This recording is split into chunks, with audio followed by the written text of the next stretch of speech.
been directed by my president, President Badara of the Republic of the Gambia, to thank you 5 times. And I want the audience to join me in thanking you 5 times. He has asked me, number 1, to thank you for the strong and decisive role you played in restoring constitutional and democratic legality to the Gambia.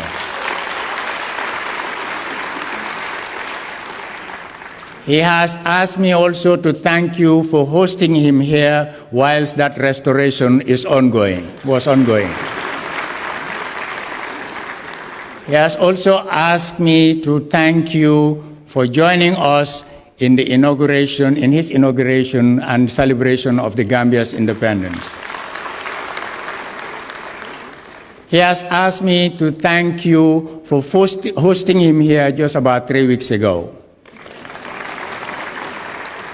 And finally, he has asked me to thank you for inviting him to this forum, which regrettably he could not because of the constraints of office, hence my standing in for him.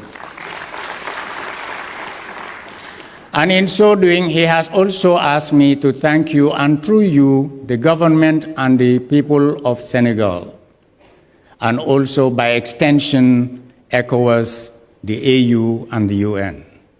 Thank you very much. The Gambia and Senegal share the political DNA. They share a cultural DNA. They share a socio-economic DNA. The only difference is the identity DNA. But we hope that in our rendezvous of 2063, there would emerge a citizen who would have all these things in one. And at that time, we would say that it will not only be a corrigendum of history, but it would be an historic corrigendum.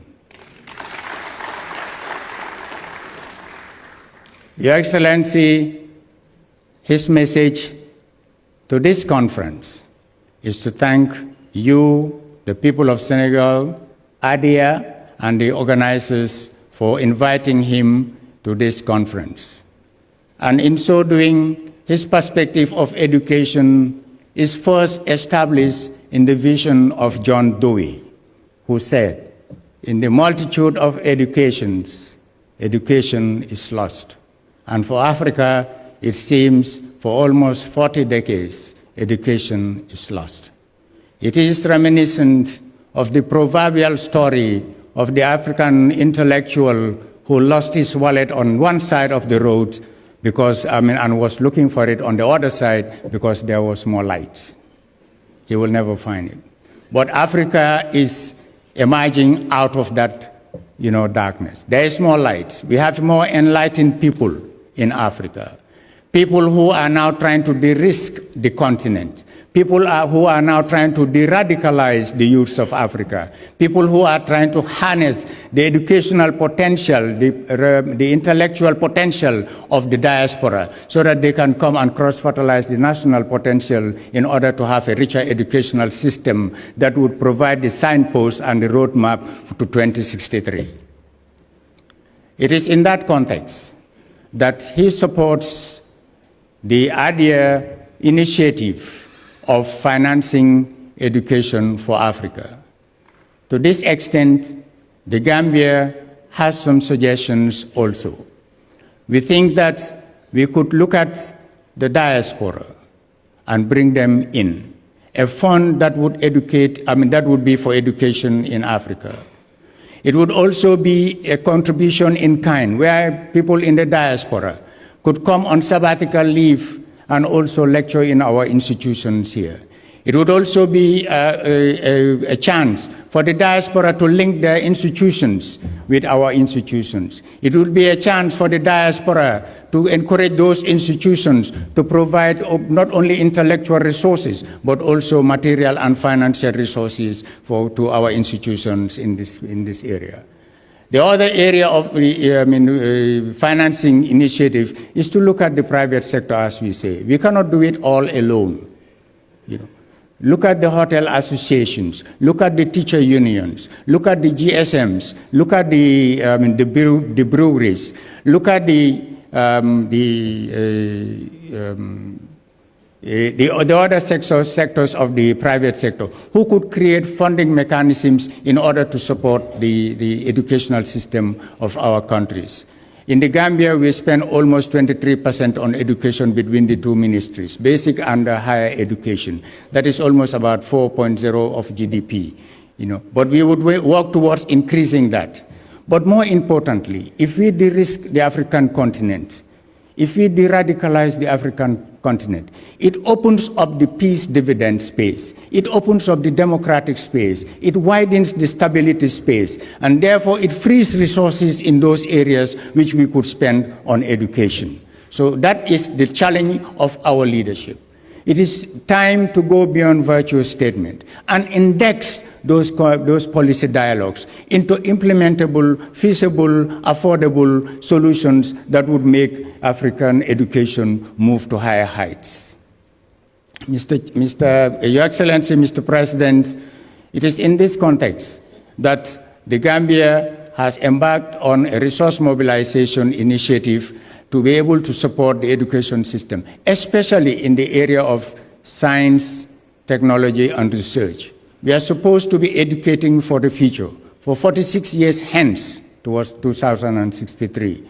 A future that is unpredictable. A future would be, if we are not careful, would be an itinerary, would be a journey without maps. So it is in that context that research is important, to be able to signpost, the way forward for us. We invest in research, in technology, in the digital economy, in science, in mathematics, so that at a very early age, the students they build that culture and are able to make a difference on the ground for our society. We don't want the society to be marooned, our societies to be marooned because of the lack of investment in those areas. We don't want to get priorities wrong, sorry. We want to get our educational priorities right. And we would endeavor to forge regional initiatives so that we can assist each other for the betterment of our society. It is like an all-inclusive education system. And that is captured for me in the proverbial story of the Jola intellectual and the Serere fisherman. They were at a ferry crossing. And this Jola intellectual from Sorbonne asked this Serere fisherman if he has read any philosophy. And this Serere fisherman said, no, all I know is to catch yaboy and, the other fish. Midway down the stream, the Serere fisherman turned to the Jola philosopher and said, Kasumai, can you swim? And the man was angry. He said, what has swimming got to do with me? I was in Sorbonne studying. He said, well, we are sinking, and you have lost the whole of your life. So acquiring worthwhile knowledge is a task of mutual help as well as self-help. So those of us who are in the position should include the others. And we should not think that those people who are of lesser education don't have something to offer. They have skills, they have ability, they have the drive, and they can make a difference on the ground. On that note, I would like to thank the audience and thank His Excellency, President Macky Sall. Thank you very much.